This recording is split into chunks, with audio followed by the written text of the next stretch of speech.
Being a solo player, sila yung madalas na dinidiskrimina kasi walang gusto makipaglaro sa kanila.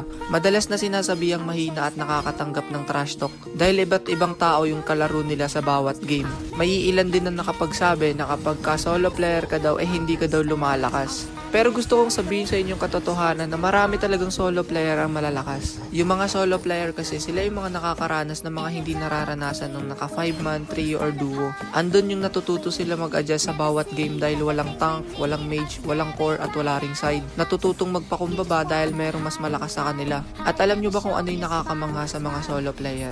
Na kahit sino yung kasama nila sa isang game at kung sino man yung mga nakakalaro nila ay kaya nilang pakisamahan.